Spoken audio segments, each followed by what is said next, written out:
All right. Well, thank you all for joining today. Yeah, it's another Friday Circles of AI session, and thank you for coming today. For those who haven't met me before, my name is James Rowe, and I'm one of the founders of the Circles of AI community. And my focus is on helping small and medium-sized business leaders to really cut through the hype around AI and look at where there's actually practical applications in your business where you can adopt and get value for with the tools right now. So what we're going to be talking about today is we're going to focus on kind of the state of AI in the marketing space for small medium-sized businesses. And we're going to do a bit of a survey across the industry looking at playbooks, or otherwise known as AI-powered workflows or human-in-the-loop workflows. We're going to talk about automation. This includes both traditional tool integrations as well as AI-powered integrations. And we're going to talk about agents and some of the places that are emerging around AI agents, and also some of the pitfalls that come with that. Okay, so without further ado, let's jump in.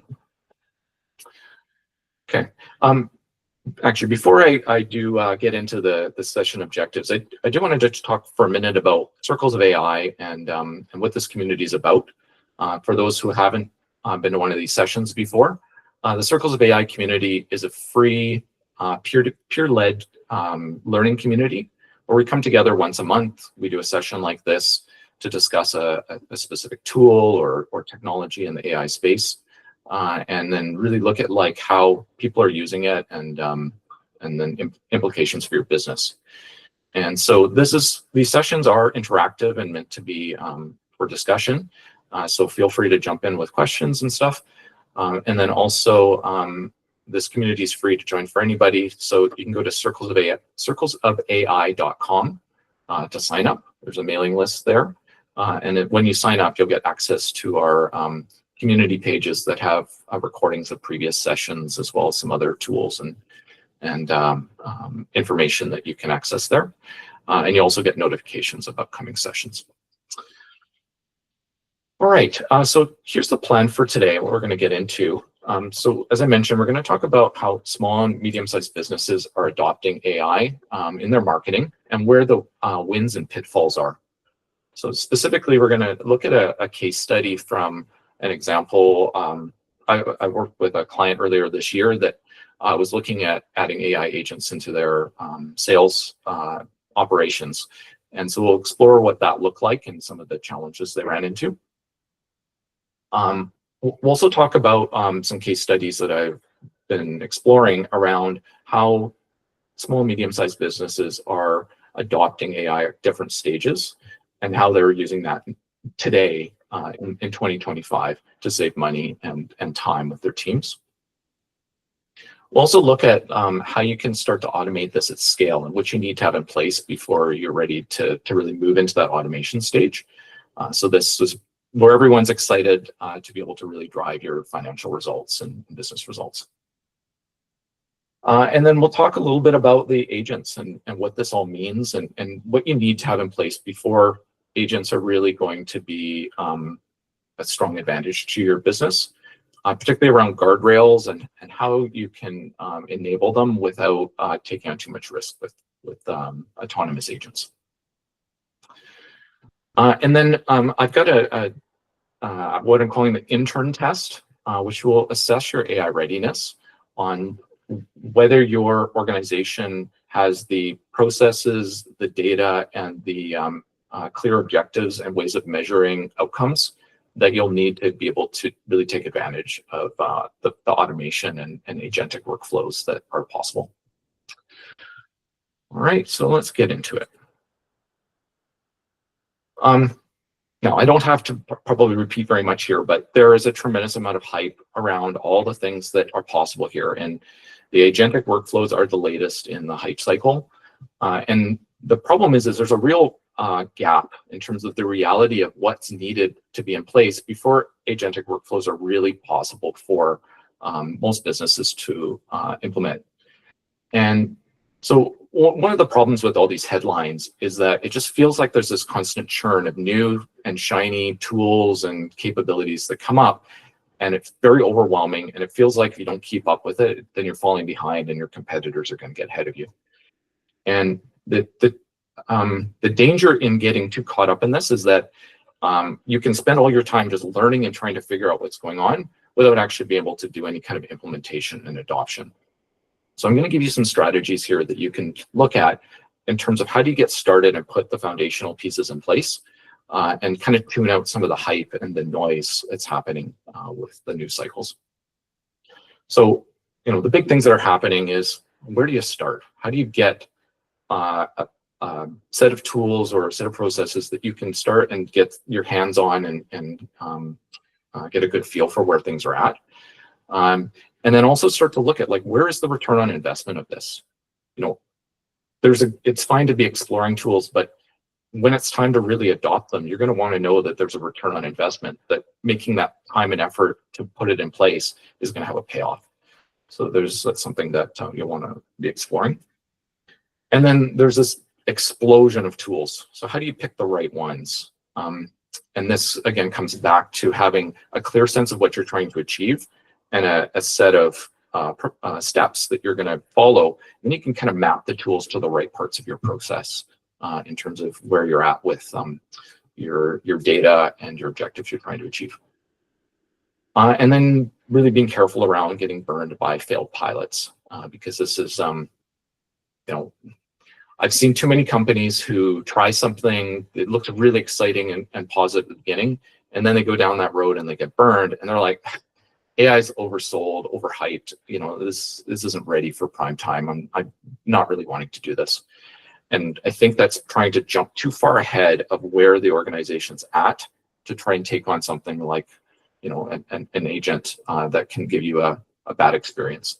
And I'll share a story about that in just a second. So I want to share a story about, it's not a small, medium-sized business, but it's a subgroup within a large enterprise that I think gives a relevant story for everybody here today. So I was working with a client that's a larger business. They've got about 2,000 employees, and they do they're a manufacturer and distributor of wood products. So their primary operations are around the distribution of those products, and then they've got regional sales teams all across Canada and the US that are basically their own kind of like autonomous groups that have to go and sell this product. And so one of the opportunities that popped up when I was doing this training was a regional team was looking at how to use some agentic software called Sintra AI, which had the promise of creating these AI agents that could actually do end-to-end lead prospecting. And so they were exploring how could they take a set of websites where they could go and scrape for lead generation and go pull that information in, clean it, and then deduplicate it with like their CRM and their order systems. And then with that clean data, go and basically build their lists and go do personalized outreach and send off all the emails. So it sounded amazing. Like, this would free up tons of time for their sales reps to do the closing instead of prospecting and trying to find new leads. And the tools were pretty cheap. They were less than $100 a month to go run these agents. And it was relatively straightforward to set up. And so, they looked at this and they said, this is amazing. And they did a little proof of concept and it looked awesome. The problem is that little proof of concept gave a bit of an unrealistic feel for what actually was going to happen. So what ended up happening as they started to go and say, okay, let's operationalize this, they ran into things like data quality issues. So they'd scrape these websites, and they were primarily focused on smaller businesses. And a lot of these websites had information that was out of date. Businesses had gone out of business. The contact information had changed. There was also stuff that was duplicates with their CRM and their order systems. So now all of a sudden they had this really messy, noisy data, and the agent didn't do a good job of cleaning that up. because that's not really what agents do. Agents are trying to make autonomous decisions. So now all of a sudden, they needed a way to clean their data. Well, now this had the salespeople who were trying to go and do this manual data cleaning rather than doing their sales prospecting themselves. They were actually doing data management. Then as they were starting to talk to the IT department and the marketing department, asking about connecting with the CRM and then sending out like what kind of branding and stuff should be on emails, all of a sudden it got flagged. Well, what about compliance? How are you dealing with anti-spam laws? How are you dealing with making sure that the brand guidelines and the expectations of customers, like what's the perception of the company going to be by having all these automated emails? On top of all that, this was something they kind of jumped ahead from, is they didn't have an existing process they were automating. This was something they're like, hey, we've been manually scraping and just calling people. Why don't we build an agent and just go do it? And then we can kind of skip it. The agent will figure it all out for us. Sounds amazing, but the reality is they don't work that way. It's unless you have a clear sense of kind of how it fits together, it can't be magic. It doesn't just figure it out. And then worse than that, they didn't have really clear objectives and ways to measure what success looked like. They didn't know how many leads would actually be good. They didn't really even have a good sense of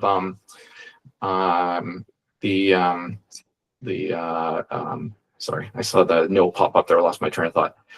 Yeah, so they didn't have clear objectives. They didn't really have a way to measure what success looked like because they'd been doing things manually and they didn't have any of that measurement side of things set up.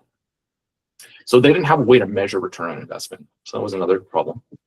And then the last big problem was this organization, because it was primarily about supply chain and manufacturing and then sales, they have a very small IT group and very limited kind of technical support. So there was no one to go support them to actually set this up when it needed to go operational. It fell to salespeople to try and figure this out. And so you can imagine how that went. They spent weeks kind of lost in trying to like get the system working. And instead of selling, they were doing technical work and trying to figure out how to make this all achievable.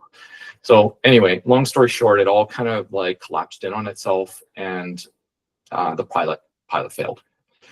So this is unfortunately a common situation where the ambition of what's possible has been kind of oversold. And then as you actually get into it, it seems easy at the beginning. And then you get to a point where all of a sudden it actually becomes really hard because of data, process, clear measurable objectives and what success looks like.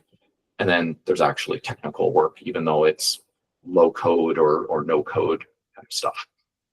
So those foundational pieces are really important to have in place, and it's dangerous to proceed without having that. Okay. I want to just kind of bring AI agents and connect them to a real world concept here. And I think for a lot of people, this will resonate and you'll have a good kind of feel for what's needed to run an agent because you'll have experience working with student interns. So AI agents are very much like a student intern. They're very capable. They have knowledge that they can use and they can be given tasks to go execute, but you need to give them structure and direction on what to do. And the big things there are things like well-defined inputs. What are you giving them to go and work from? Is this well-structured? Is it something that they can deal with without having to go and figure out information and use discretion to go understand the inputs? Do they have clear objectives on what they're trying to achieve? And you know, an example of the sales side there was go scrape this website, pull all the information off, and then start emailing all of those people. That's not really a very clear objective. I mean, it is, it's clear what it's supposed to do, but it's not meeting the bigger objective of what the company was trying to do, which was find more qualified leads that would convert and help the salespeople to be more effective. Instead, it created a lot of noise. So you can imagine like an intern, you give them that job to say, go scrape all this and give me all the big list of things. they're going to do exactly what you say. They're going to give you a big list, but it's not going to be cleaned, or there's no discretion applied because they don't have the experience or knowledge on how to qualify without being given that. And then there's guidance and supervision as well that's needed. So this again is, these agents are amazing. They can do amazing things. And so I don't want the takeaway here to be that agents are bad. It's that agents are powerful within a well-defined structure. And so that guidance and supervision is, what are those objectives that it's trying to hit? So if we go to the sales analogy, I want qualified contact information. It's been tested. Their email and their contact information is valid. It's been enhanced with other information to bring in the personalization, and it's ready for a salesperson to actually take action on that to be able to proceed and try to close the sale. That's a clear objective that you can then measure against, but without having that first and knowing how you're going to measure it, you don't know whether the agent's doing a good job or not, and also whether it is tracking. Like over time, these agents, because they're based on generative systems, new versions of the models come out. There's variations sometimes in how the prompts are interpreted. How do you know whether your agent is staying on track or drifting off into other things? So there's a feedback loop to make sure your agents stay on track.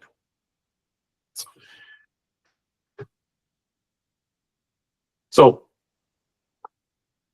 taking a step back here now, what I recommend in terms of how you go about managing this, and this is my last slide before we get into some specific examples of how people are using this, is I recommend that you build a strong foundation in your business first around building out your processes with AI-powered tools with a human-in-the-loop process. And so those are what I refer to as playbooks. You might hear them called AI-powered workflows or other things. But it's that human augmented, where you're using individual tools, and then there's a team member who's actually taking and following a recipe to connect those tools together to deliver on a specific outcome or deliver a repeating process. And so the nice thing about this is they're very flexible. Things can be adjusted as you're figuring your way out with these tools and what works and what doesn't. And the humans, that if you have somebody that's relatively experienced, they can have discretion about, are the inputs and outputs of each stage working properly, and they can adjust. The next level above that is where you're now ready to automate. You can take out some of those steps where the humans are just kind of copying and pasting data from step to step. This is where tools like Zapier, Make.com, or more developer-oriented tools like N8N, they can connect together an integration of those sets of tools so that your stages can all be connected. And so now this is scaling and automating what's working. You have to be careful though, because those things have to be working and proven, because if you start automating things that aren't working, you're just going to automate chaos, not automate the value that you have. So that's why the playbooks are an important foundation to be able to go to the next stage. And then the reason the agents sit up at the top and need these other foundational places or pieces is that agents, although they have their own process that they can follow and they can be autonomous, they still need the box around them of what's going into their starting place and then what comes out at the end, and how do you measure that it's correct over time and it's meeting your business objectives. So you can think of it more like it's going to be a black box around a specific outcome that you want, and you're delegating all of the work to it. So you need to be able to then review the work and say, did it do it correctly, and track that over time. And so if you jump straight to there and you don't have that structure, it's where things go sideways.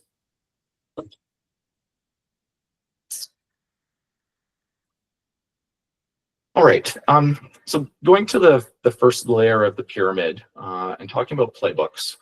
So I'm going to share some specific examples here of what this looks like and examples of things that we're seeing people succeed with this year in the current time frame.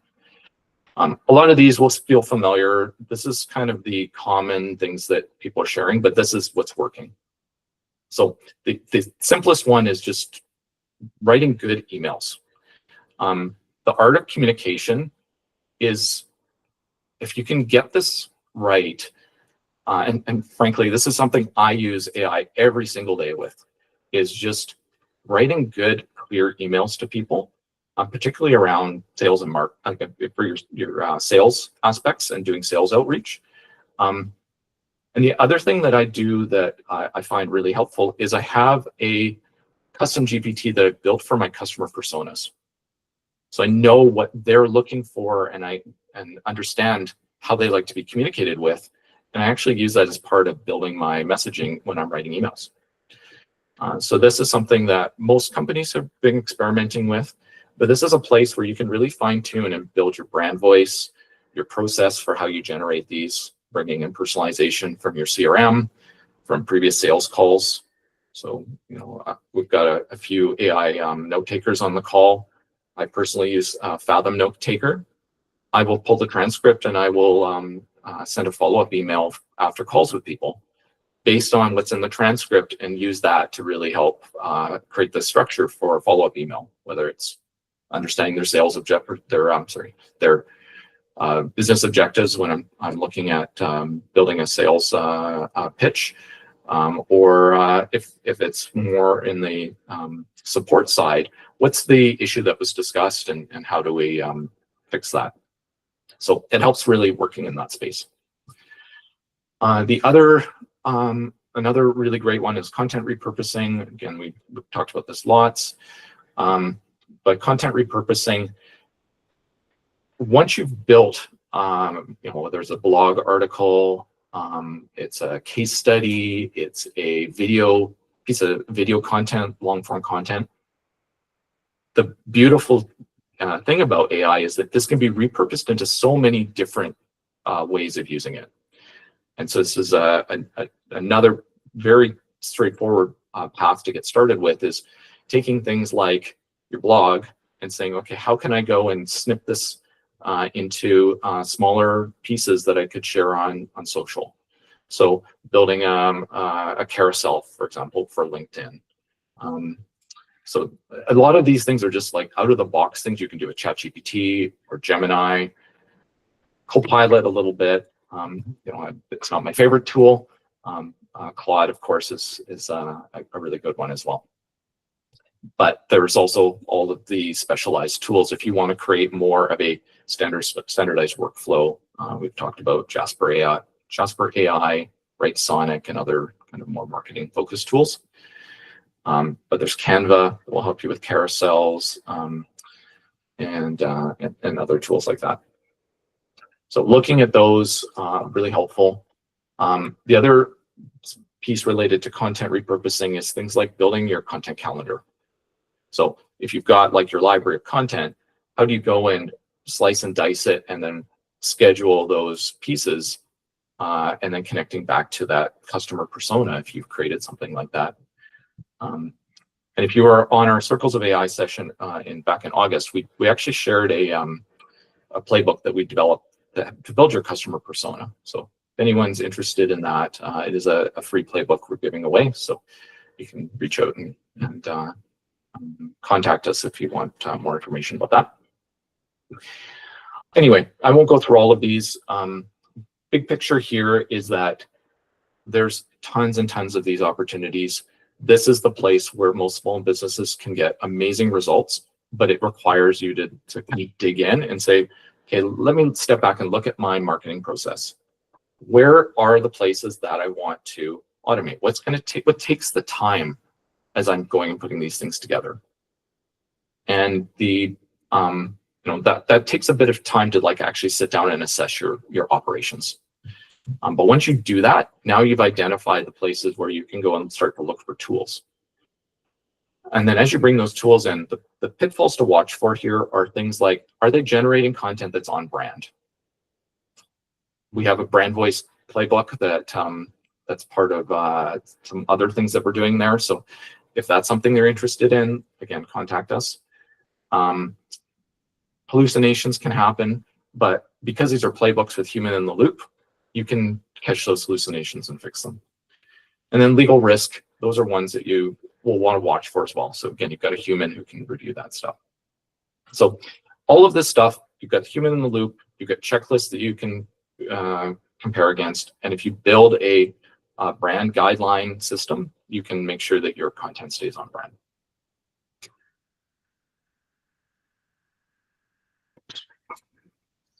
So the next level of the pyramid is automation.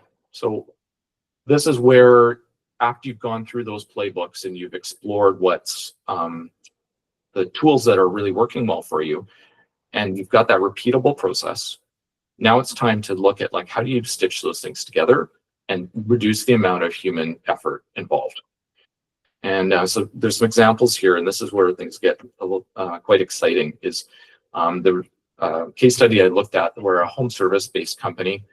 So they were booking, it was a furnace servicing company. And so they were taking bookings for, and this was a large organization. They were looking at bookings after hours, where their phone weren't able to answer their phones. And they were able to put in an automated follow-up system that would take basically an AI receptionist, take a message, and then direct users to do bookings through that. And so they were able to handle about 90% of those after-hours calls automatically. And this led to a significant increase in the number of appointments. And for those who, if you have a business where you're working in constructions or trades, you know that people are out in the field and it's hard to follow up with these things. So this is a really valuable tool when you can't be there answering phones. Another case study showed about cold lead re-engagement. So I'm sure all of you, if you're been in business for a while, you've got leads in your CRM that you're like, well, I got all these people that I have their contact information, but I'm not sure how to re-engage them and try and generate some business from that. And so this is a place where you can start to look at, HubSpot and Salesforce have tools around this, but looking at those automated sequences to say, okay, how do I re-engage these folks? And this is, again, where you need to start with the playbooks, because how do you know how to engage those users in a way that they're going to actually respond to this? So you start with working and testing that in a human in the loop process, but as it's working, now you can start to build those automations connected directly into your CRM, and it can have very significant impacts on your revenue. And then similar with your campaign management, as we talked about repurposing.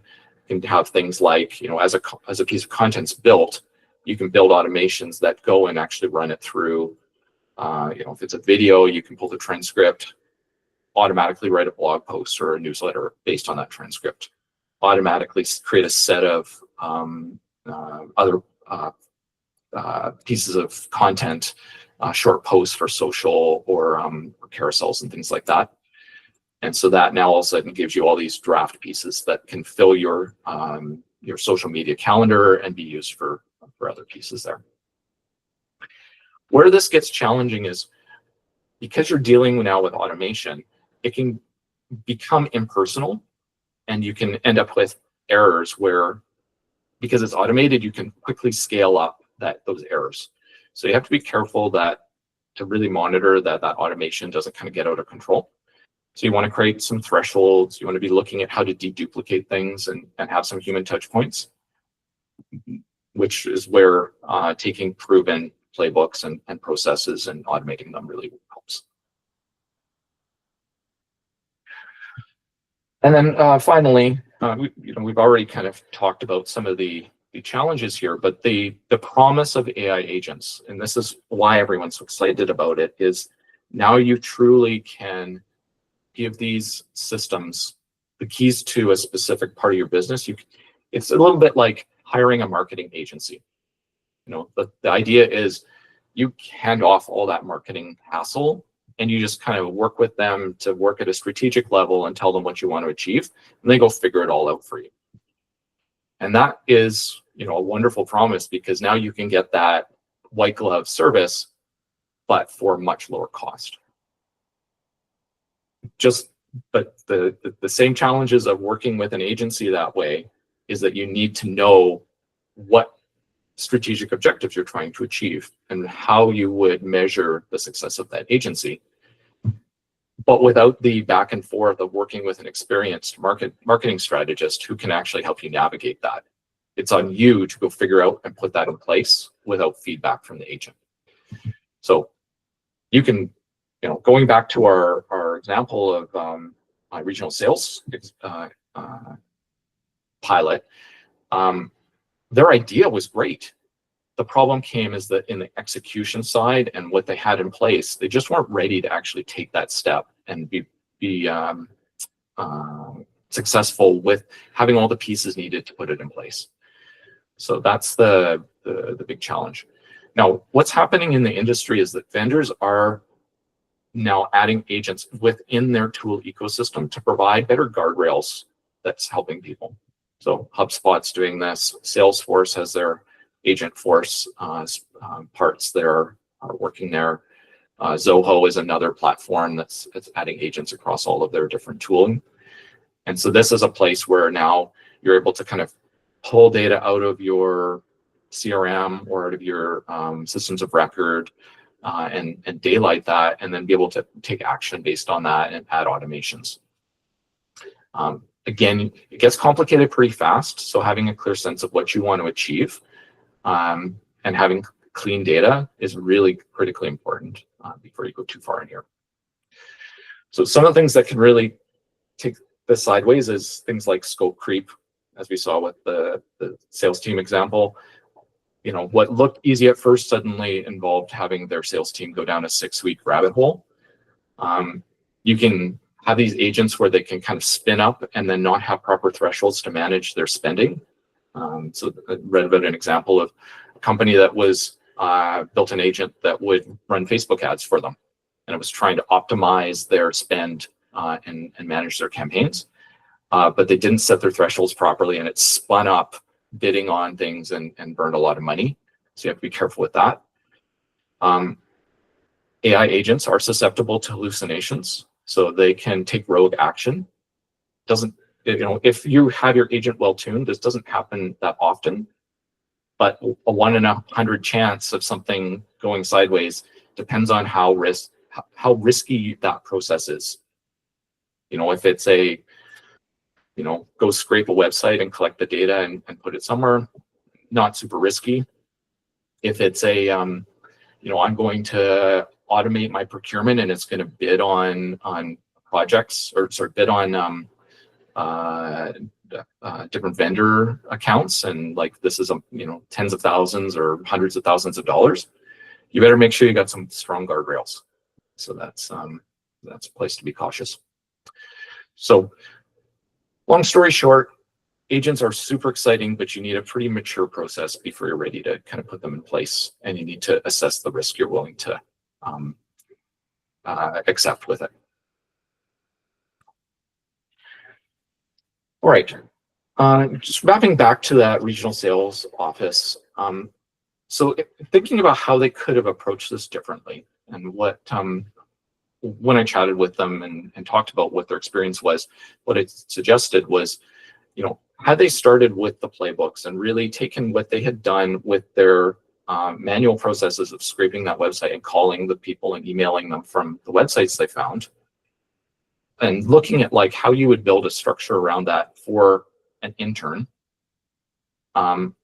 we actually identified some places where there was things that the agent itself could have done that wasn't risky and wasn't likely to go off the rails very much, but it was a very narrow scope. So it was things like just scraping the website and building an email list and sticking it somewhere. And then just would continuously do that. One problem though was the websites didn't change very often. So this wasn't a really high value activity. It was something they'd run once every 6 months.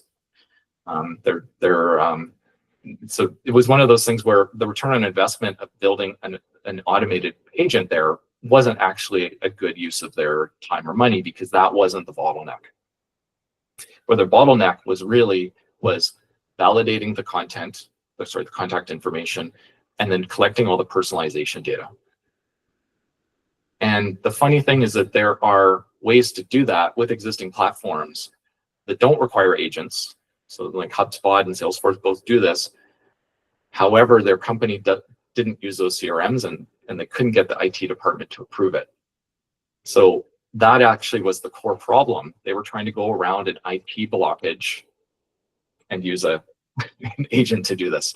So there were some funny things, and I mean, it's not directly applicable to small business, but be aware that, you know, look at your process and don't try and work around something if you have, like, if you step back and look at root cause, it may actually be that you're using the wrong tool in the first place, or you can change your process and actually kind of move around that blockage rather than jumping to an agent or AI as a solution.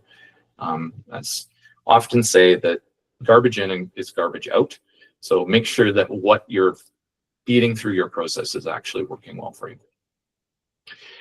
So long story short, if they had a playbook, they would have uncovered a lot of the challenges that actually came up much later down the road with their agents.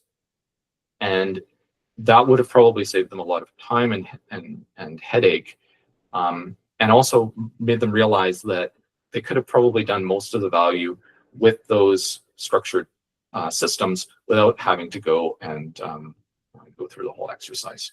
So that's just an important piece to make sure you've got those foundational aspects.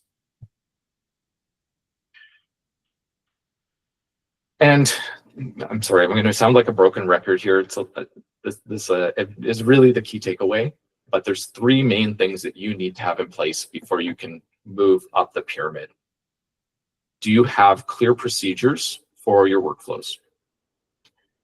Do you have clean, ready-to-use data inputs that you can feed into your workflows? And do you have clear objectives and key results that you're going to measure and a way to measure them to show that the overall outcome is moving the needle in terms of the results in your business? If you have all three of those, then you are ready to work with agents. If you don't have all of them, I recommend starting with the playbooks and then moving into automation, but you can kind of navigate between automation and playbooks to experiment. But these are really the core foundational prerequisites before you can go to agentic workflows.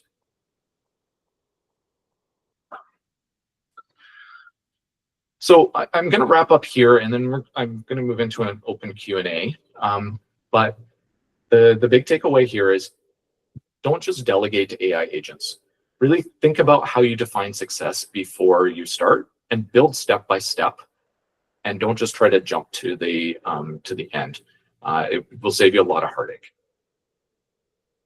So AI playbooks are the foundational place. This is where you're going to get fast, beneficial results that you can repeat over and over.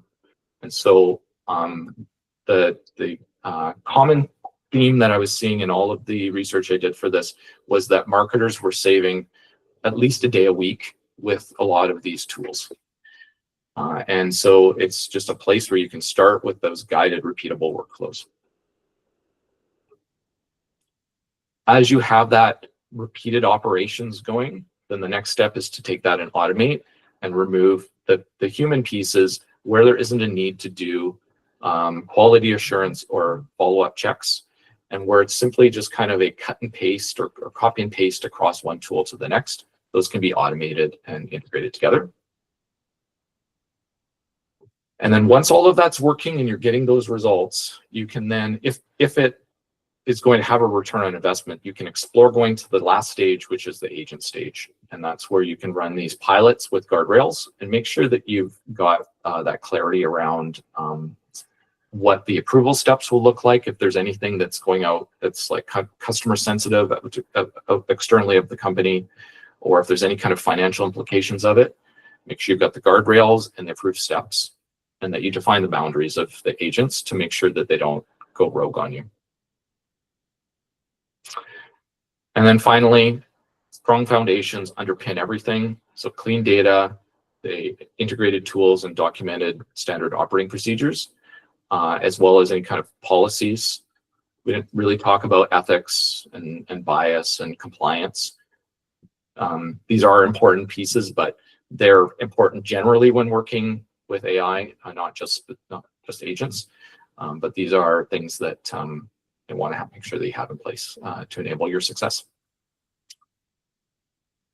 So it was just a quick summary and survey of the what's going on these days. So what I'd like to do now is open it up for group discussion and Q&A. If anyone's got any questions or wants to kind of share what their experiences have been. I'm sure some of you have played with agents, and I hope we have some success stories that we can share. But I'd love to learn more about what everybody's doing. Hand up. Yeah, go ahead. So I use ChatGPT and Gemini to write my playbook and script, and I thought it was really good from what I had written. But then I gave it to my friend, and he gave it to Agentive. So Agentive is a Toronto company, and they focus on building agents that are very specific to tasks, and they have amazing guardrails. And so they tore apart all the work that I thought was great. They gave me lots of critical feedback, but now I've said to him, I need solutions, not critical feedback, because we're all critics. We can tear everybody apart.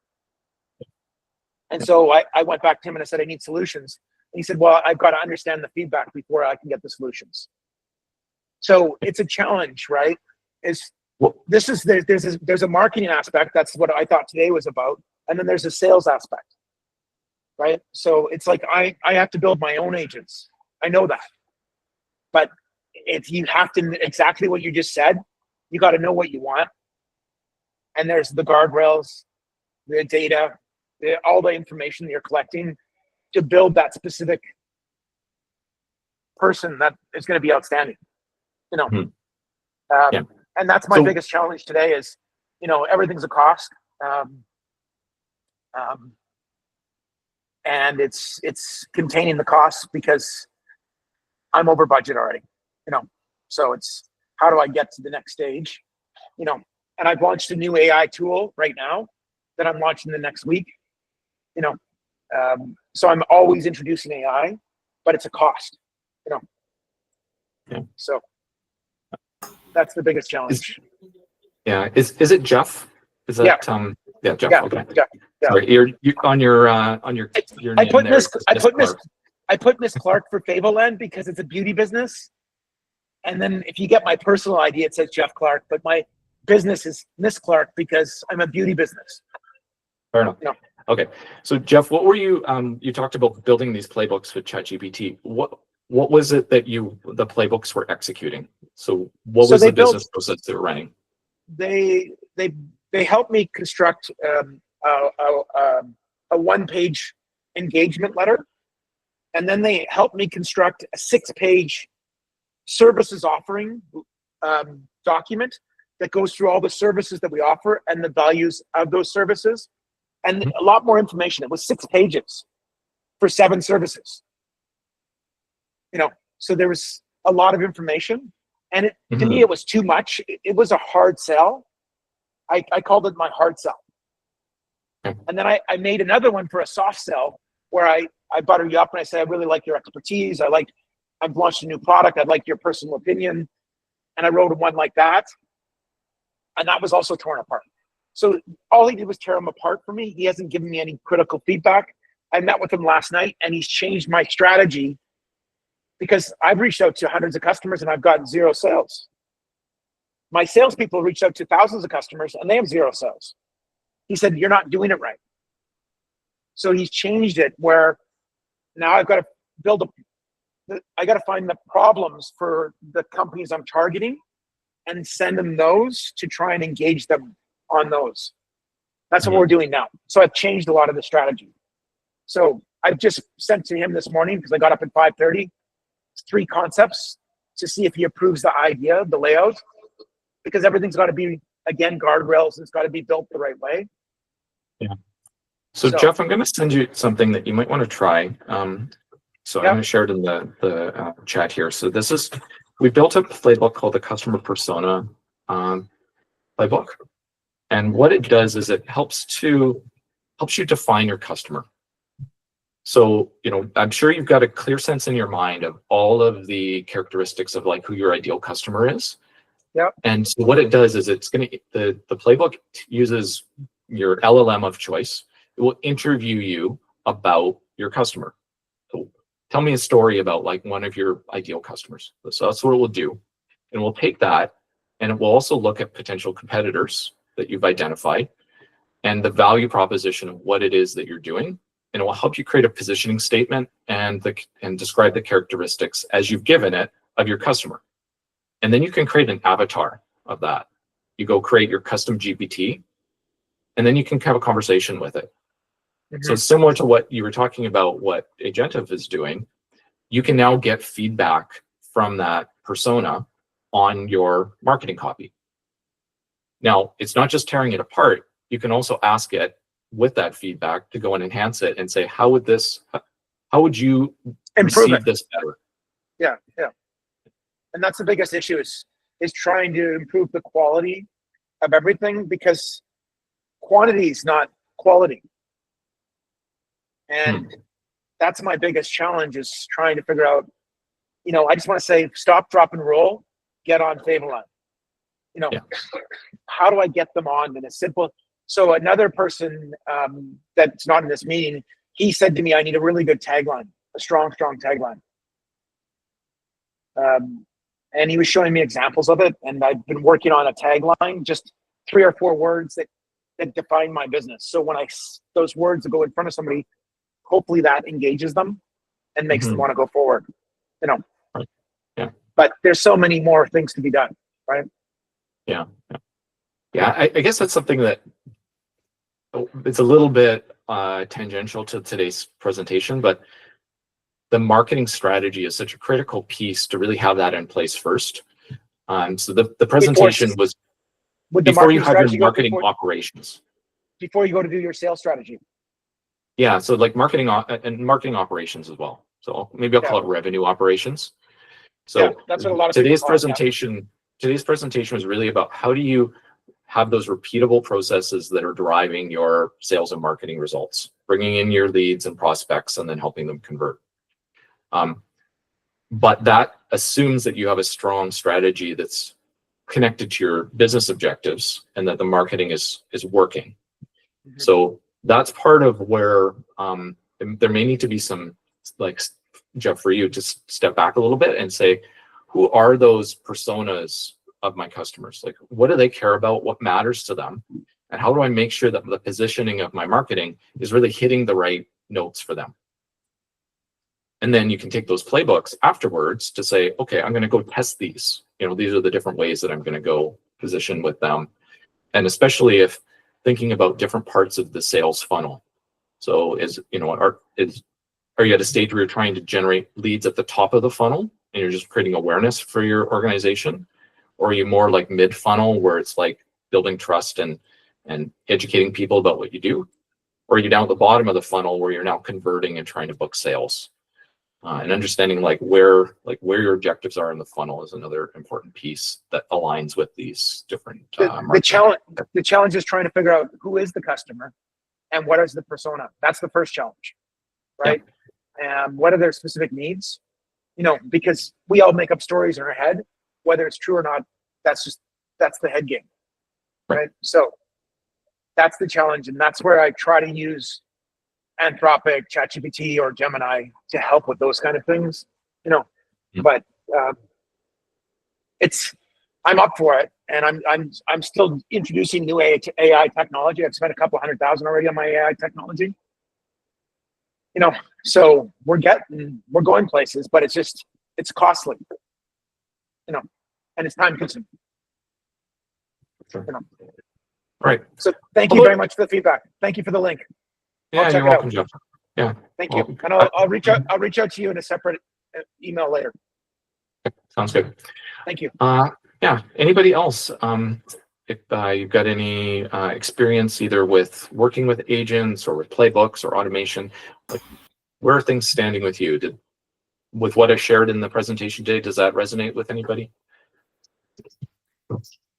Yeah, perhaps I can comment. I haven't actually started yet because I want to make sure I do it right. I need an agent for at least one agent for the business, and ideally two. So one that would collect the data from across different websites, put it together into some sort of an internal database, and then the other one who would kind of talk to users of the website, answer their questions based on that database. So I just want to make sure I do it correctly, and I have the right spec before I start, whether I start or somebody else will start. So I think what I learned from this presentation today is that we definitely need that, call it playbook or call it technical spec or whatever, or use case, or kind of everything combined, and including the process flow. That's something that I haven't thought about. So Is Igor, that, yeah, there's currently a process that us humans are doing, but it's not recorded anywhere, and probably it can be further optimized before we start working on the agent. So I think that those are really great ideas that I've learned from here. So Igor, what do you you mentioned that you're scraping data and you're collecting it. What are you doing with that data? What's the main objective of why So you're doing it? we are in grant writing business. So our goal for scraping is to possibly get ourselves up to date on the changes with government programs.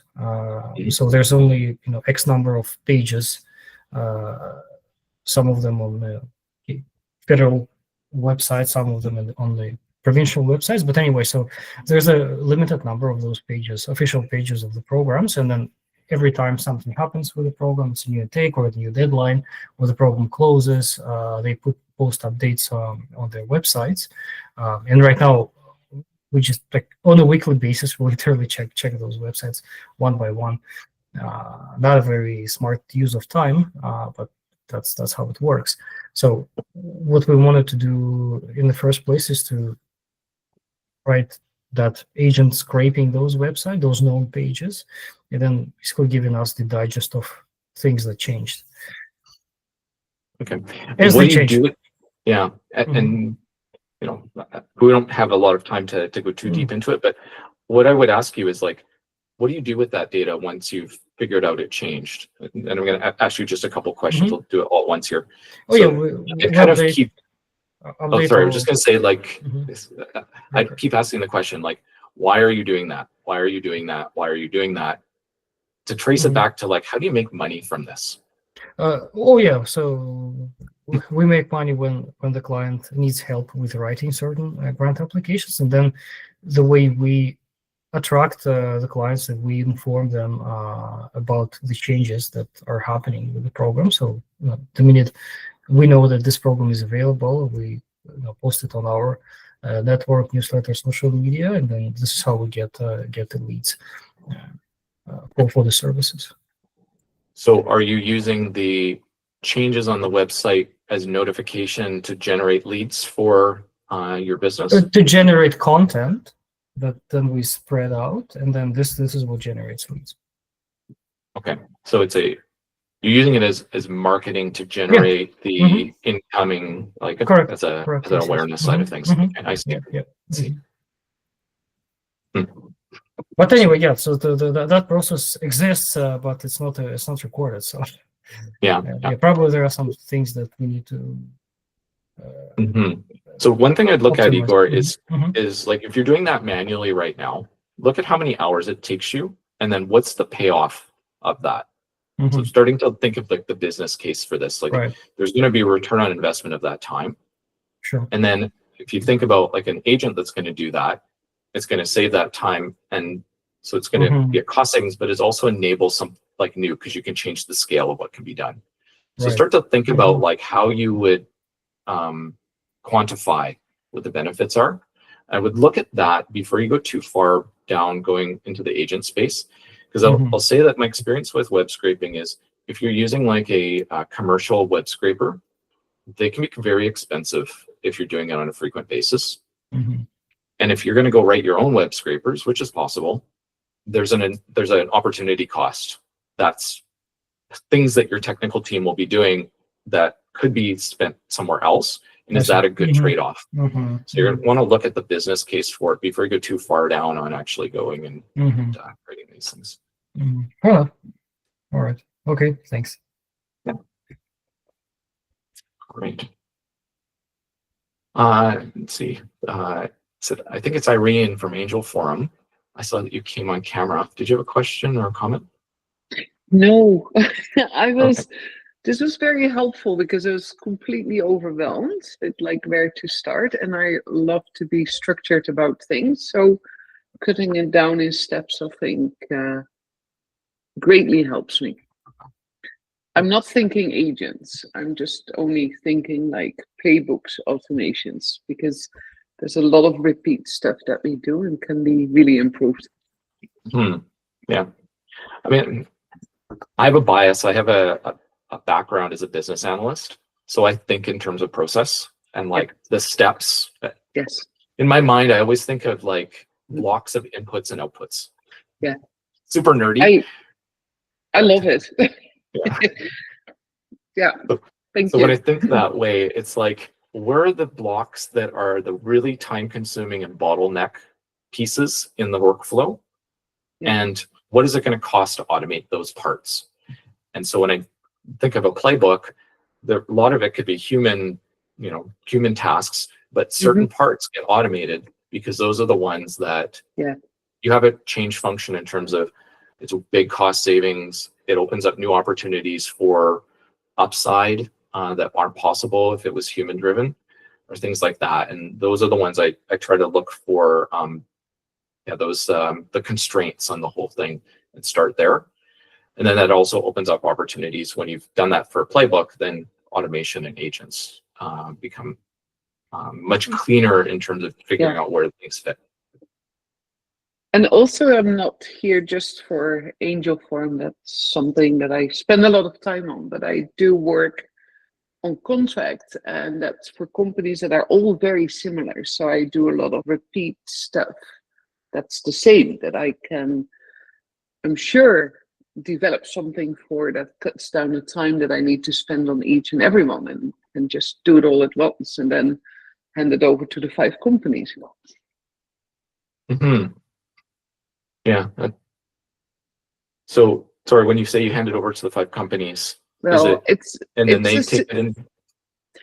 Well, I do communication work, and that is the base is very similar. Of course, it differs per company, but there's a lot there that I spend sort of repeating the same task over and over again, and I think there's a way of sort of standardizing that.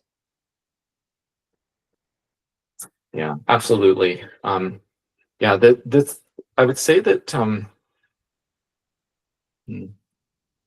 there's the agent side of things, and this is the other part. And I probably should have mentioned it earlier in the conversation, but the definition of an AI agent is not consistent. Some people That's what I've noticed. Yes. Yeah. So some people would say, like, if you create a reusable prompt in ChatGPT, otherwise known as a custom GPT, lots of people call that an agent. Yes. But it's really just a saved prompt. Yeah. So the definition that I've seen and that I was using in this presentation is an agent is autonomous to be able to make decisions based on incoming inputs and use tools to create outputs. Yeah. And so that's where the benefits come. The excitement is that when they're autonomous and they can do these things, it opens up all sorts of surface area for doing lots of neat things. But it also opens up a lot of risk areas. I think honestly, the biggest takeaway and the most useful for me was the use of interns, because now I got it. where Yeah. to build in sort of structure, where to keep an eye on. It's like, yes, Yeah. because Yeah. everyone is like, oh, we should take an intern. An intern is work. It That's is what I work. always tell people. So, but yeah, Yeah. good to know. It's such a similar analogy because Yeah, interns are so capable, yeah, but they often don't know when to check in, and they'll just kind of run correct. off in a straight line, assuming they know what to do. And Yeah. unless you're supervising and staying on top of it, things Yeah, go off the rails really quickly. yeah. Thank you. Oh, perfect. Right. Hi, Dave. You want to jump in? Yeah, like everybody else. Thanks, James. I know it takes a lot of work to put this together. I'm curious about the human sort of consultant role here. There are gazillion tools. Next week, there'll be another gazillion that show up that automate certain functions across the whole sales and marketing spectrum. And like Irene was saying, it's overwhelming, even for somebody who spends all of their time working in AI. Do you favor having a consultant who's an expert in a vertical, who is playing an active role in driving all of this, or an expert marketing person who automates all this or architects this whole thing? Or do you need an AI person who is building these plans? And how much does the strategy need to be verticalized from the start, and thereby requiring that we have the vertical expert actively involved in doing this, given most of us are entrepreneurs and we do not have the time to do all the vetting of the tooling and the methods? So what do you say to that? Well, I'm also an entrepreneur. And so my perspective on this is that I take a problem first perspective. What problems are you trying to solve? Follow that thread, pull on that thread. What's holding your business back right now? And then use that framing to go look for the right tools. Because if you try and like look at everything and say, what's this latest thing that's going to potentially solve like other unrelated problems, you're going to just like swamp yourself and not be able to keep track of it. So there's a technique called the theory of constraints. It's a business analyst concept, but it basically looks for where's all the bottlenecks in what you're trying to achieve. Just focus on the next bottleneck and remove that, because then the next problem will show up. And if you just keep removing them all, you'll eventually get to where you want to. You'll open up the process wide enough that you'll get to where you want to go. So that's the general concept that I use when I go after and explore what tools to And consider. hey, it sounds great, but for many of us, the problems are manifold. There are many problems in different segments of the business. I'm in healthcare. Yeah. But healthcare is complicated too. Yeah. It requires deep expertise to execute without, tripping and falling flat on your face in this vertical. Mhm. I realize you can't just give me the pat answer in 30 seconds about everything, but I'll try to give you a succinct answer, but my real answer is it depends. I would say that if you are looking to build an AI first organization where all of your workflows and processes are AI first, you need somebody core who's your toolsmith, who's like your COO. You need an AI empowered COO. Somebody's looking at all your operational aspects and how do you go connect the technology to enable it. And I would say that it's the COO, not the CTO, because it's actually about the operations, not about the technology. So if you're building with AI and wanting to make sure all your processes are powered that way, that's what I would do.